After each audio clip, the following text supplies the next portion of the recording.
Baiklah, saya akan menjelaskan sebuah materi elektronika analog tentang osilator. Yang pertama itu apa itu osilator?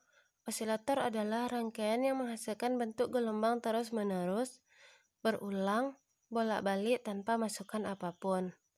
Osilator pada dasarnya mengubah aliran arus searah dari sumber DC menjadi bentuk gelombang bolak-balik yang memiliki frekuensi yang diinginkan, seperti yang ditentukan oleh komponen rangkaiannya.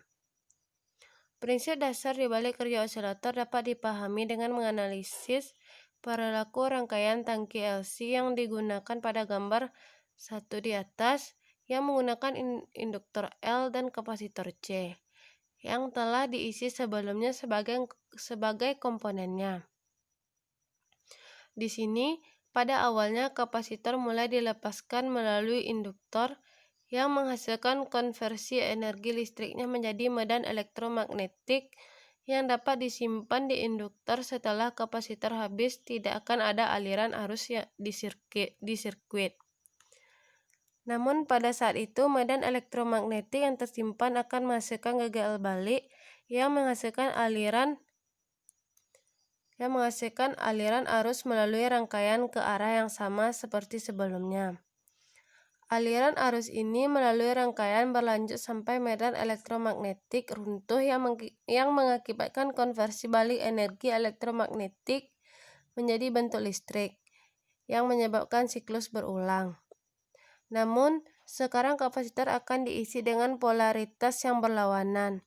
Karena itu, kapasitor mendapat bentuk gelombang berosilasi sebagai outputnya.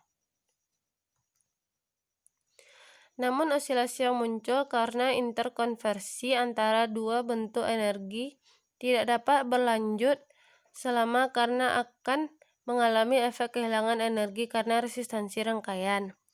Akibatnya amplitude osilasi ini terus menurun menjadi nol yang membuatnya teredam di alam. Selanjutnya itu jenis-jenis osilator ada dua. Yang pertama osilator harmonik dan yang kedua itu osilator relaksasi. Osilator harmonik ciri-cirinya yaitu aliran energi selalu dari komponen aktif ke komponen pasif. Frekuensi osilasi ditentukan oleh jalur umpan balik, menghasilkan keluaran gelombang sinus terdistorsi rendah. Sedangkan osilator relaksasi ciri-cirinya yaitu dipertukarkan antara komponen aktif dan pasif. Frekuensi osilasi ditentukan oleh konstanta waktu pengisian dan pemakaian yang terlibat dalam proses. Relaksasi menghasilkan bentuk gelombang non-sinusoidal, gigi gergaji, segitiga, atau persegi. Selanjutnya itu jenis-jenis klasifikasi osilator. Yang pertama berdasarkan mekanisme umpan balik. Yang kedua berdasarkan bentuk gelombang keluaran. Yang ketiga berdasarkan frekuensi sinyal keluaran. Yang keempat berdasarkan sifat frekuensi bentuk gelombang keluaran. Selanjutnya yaitu aplikasi osilator. Osilator adalah cara yang murah dan mudah untuk menghasilkan frekuensi sinyal tertentu. Misalnya, osilator RC digunakan untuk menghasilkan sinyal frekuensi rendah. Osilator LC digunakan untuk menghasilkan sinyal frekuensi tinggi. Dan osilator berbasis operating amplifier yang digunakan untuk menghasilkan frekuensi yang stabil. Beberapa aplikasi umum osilator meliputi jam tangan kuarsa yang menggunakan osilator kristal. Digunakan dalam berbagai sistem audio dan sistem video. Digunakan di berbagai radio TV dan perangkat komunikasi lainnya.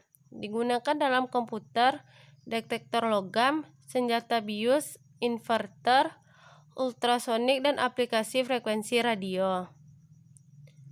Digunakan untuk menghasilkan pulsa clock untuk mikroprosesor dan mikrokontroler. Digunakan dalam alarm dan bus.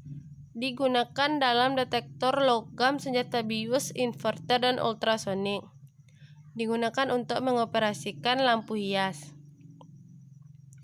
Baiklah, sekian presentasi dari saya. Jika ada kesalahan, saya mohon maaf. Saya akhiri. Assalamualaikum warahmatullahi wabarakatuh.